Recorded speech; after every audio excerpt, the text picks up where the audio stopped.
अस्सलामु अलैकुम वरहमतुल्लाहि वबरकातुहू नहमदुहू व नुसल्ली अला रसूलिहिल करीम अम्मा बाद फ़अऊज़ु बिल्लाहि मिनश शैतानिर रजीम बिस्मिल्लाहिर रहमानिर रहीम। हमारे बहुत सारे असहाब ने कहा कि जनाब अली हमारी जो बेगमात हैं वो जनाब अली बहुत सुस्तुल वजूद हो गई हैं और जनाब अली उनसे काम नहीं किया जाता, उनकी स्पीड टाइम जो है वो मिनिमाइज़ होता जा रहा है, ठीक है ना। और एक एक्शन पावर जो है वो नज़र नहीं आ रही और जनाब अली एक जो अट्रैक्शन पावर थी उनकी रूह में, उनकी गोयाई में, उनकी आँखों में, उनकी ज़िंदगी में, उनके वर्बल में, ठीक है ना, उनकी बॉडी लैंग्वेज में, वो चीज़ हमें महसूस नहीं हो रही, वो स्लो हो रही है, ठीक है ना। तो याद रखिए कि जब बेगमात में इतनी सारी बातें जो मैंने बताई है, पहले तो ये पॉइंट लिखिएगा, ठीक है, सही है।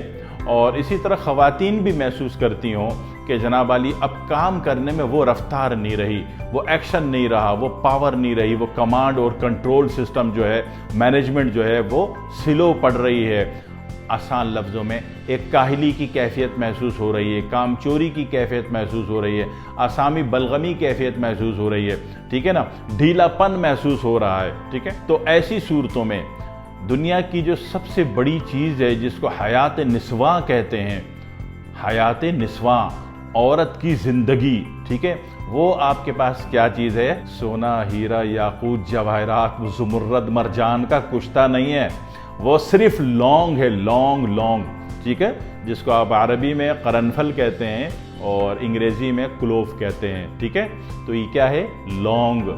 लौंग दुनिया के हर मुल्क में पाई जाती है, ठीक है। पूरी कायनात में सबसे ज़्यादा इंडोनेशिया में पैदा होती है और यहाँ से बेशुमार मुल्कों में एक्सपोर्ट की जाती है, ठीक है। तो ये लौंग आप इंडोनेशिया में जाके देखिए कि सारे मर्द आराम से बैठे हुए सिगरेट में कोई चीज़ भर लेते हैं, वो पीते रहते हैं, ख्वाबी ख्याली दुनिया में घूमते रहते हैं और सारी औरतें काम कर रही होती हैं, सारी औरतें, वो घर का भी काम कर रही होती हैं, बच्चे का भी काम कर रही होती हैं, बिल भी जमा करा रही होती हैं और जनाब अली बच्चों को स्कूल लाना ले जाना भी कर रही होती हैं, खेतों में भी काम कर रही होती हैं और हस्बैंड साहब जो रात को थके हारे और दिन भर जो पी के वो पता नहीं क्या कर रहे थे तो उनको दबाती भी हैं, ठीक है। ये सारे काम इंडोनेशियन औरत कैसे कर लेती है?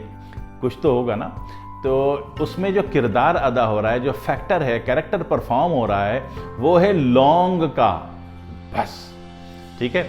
इसी तरह ख़वातीन कहती हैं कि हम बहुत जल्दी थकन महसूस करते हैं, ठीक है ना। अक्सर ख़वातीन कहती हैं कि हमारे सर में खाई मखा का दर्द है, बोझ है, भारीपन है, वजूद में भारीपन है, यानी कि सर में ऐसा लग रहा है कि छोटा सा काले रंग का मल्टी कलर का जिन का बच्चा चिमट गया है या गर्दन को चिमट के बैठ गया है, ठीक है ना, या कंधे पे लटक गया है जिन का बच्चा, इस कैफियत को जिन का बच्चा, ठीक है। थोड़ा सा समझ लीजिएगा मैंने क्या कहा, ठीक है।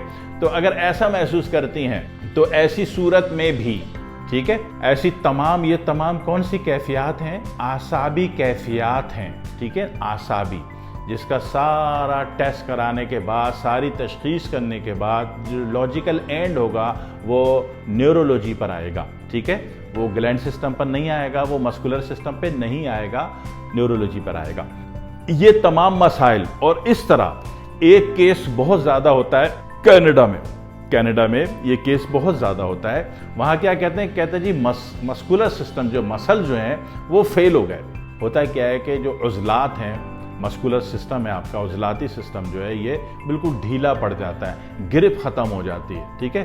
तो ये बहुत बड़ी बीमारी है बड़ी दुनियाओं में, ठीक है, ख़ुसूसन कनाडा में, ठीक है, बहुत ज़्यादा। तो ऐसी सूरत में वो कहते हैं जी मस्कुलर ख़त्म हो गया, मस्कुलर ढीले पड़ गए और उज़लात में वो ताकत नहीं रही, ये हो गया, वो हो गया, मस्कुलर लटक गए। तो अक्सर ममालिक में तो कहते हैं कि इसका कोई इलाज ही नहीं है। तो कान खोलकर सुन लो, बग़ैर ख़र्चे के भी इलाज होता है, ठीक है ना, बग़ैर ख़र्चे के इलाज है, रिज़ल्ट बनता है, रिज़ल्ट बनेगा इन तमाम पॉइंट्स में, ठीक है ना। आपको हस्बैंड साहब आपके फील करते हो कि आपके अंदर वो एक्टिवेशन पावर नहीं रही, ठीक है ना, वो कमांड कंट्रोल सिस्टम ख़त्म हो गया, अट्रैक्शन ख़त्म हो गई, ठीक है ना, और या आप खुद महसूस करते हो कि भाई वाकई ऐसा है मेरे साथ, ठीक है। तो ऐसी सूरत में अच्छा लेने को ये मर्द हजरात भी ले सकते हैं, ठीक है, लेकिन आम तौर पर इसको जो ये हमारा जो ईस्टर्न साइड है वो उसको औरतों की बड़ी कीमती चीज़ समझता है। तो ऐसी तमाम सूरतों में, ठीक है ना, आपने करना क्या है कि रात को क्वार्टर कप गर्म पानी में 3 लौंग भिगो दें, छोड़ दें और निहार मुँह उठते ही वो लौंग का पानी जो है वो पी लें।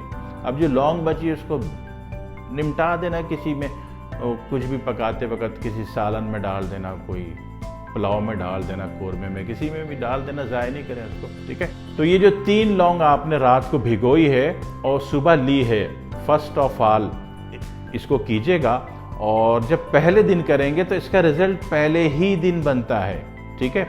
जो चीज़ें भी तिर्याक की हैसियत रखती हैं उनका रिजल्ट पहले ही दिन बनता है। उसका ऐसा नहीं होता कि 6 महीने लग के खाएंगे तो रिजल्ट बनेगा, ऐसा कुछ नहीं, ठीक है जी। ये तमाम आसाबी मामलात जिसमें बार बार पेशाब आना भी शामिल है, ठीक है। और ये तमाम आसाबी मामलात जिसमें जो है सर्दी ठंड लगना भी शामिल है, ठीक है।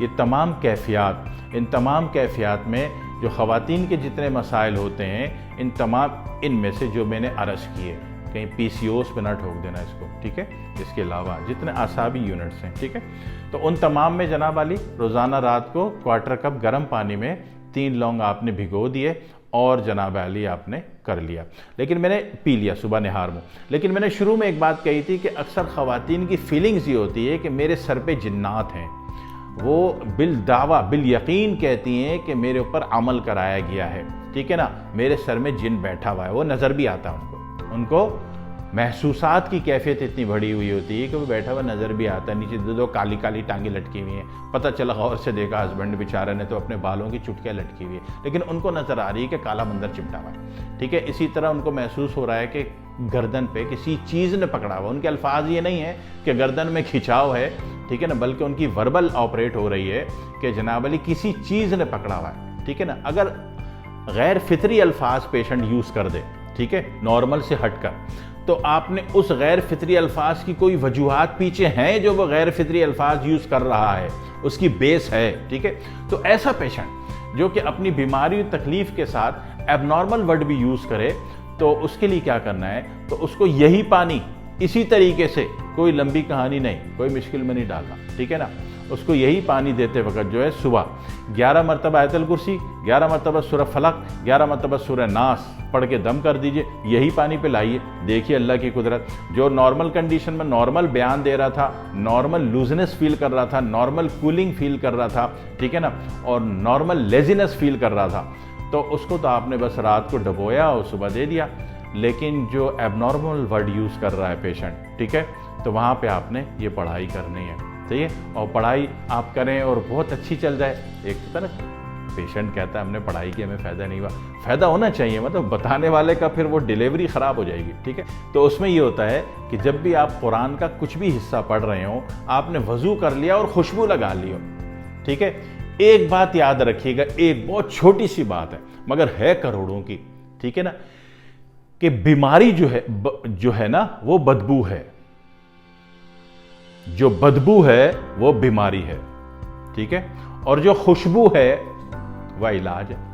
अगर ये फलसफा आपको समझ में आ गया, इसको अरोमा थेरेपी भी कहते हैं, ठीक है। अरोमा थेरेपी पर आपने अगर बुक्स पढ़ी हो या उसके लिटरेचर का मुताला किया और स्टडीज़ की हो आपने, तो आपको पता चले कि अरोमा थेरेपी का बहुत बड़ा कैरेक्टर होता है, ठीक है। आप इसको आजमा के देख लेना।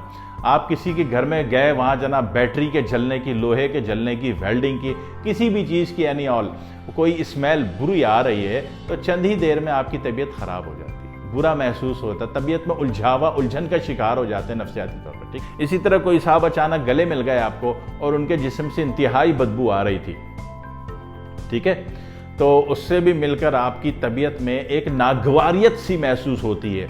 ये नागवारियत इनिशियल है, अगर ये फ़ौरन निकल गया तो ठीक है, अगर ये स्टॉल हो गया तो ये मेंटलिटी को डिस्टर्ब करेगा और कोई ना कोई बीमारी भी हो सकती है। आप कह सकते हैं कि मैं फ़लाने से कल मिला था जब से मेरी तबीयत ख़राब है, ठीक है, ये याद रखिएगा। तो बदबू जो है वो बीमारी है, ठीक। बहुत बड़ा राज दे रहा हूँ, बहुत बड़ा, जो साहिब शऊर लोग हैं, साहिब इल्म लोग हैं, वो इंशाल्लाह इसकी कदर करेंगे मैं क्या बोल गया, ठीक है।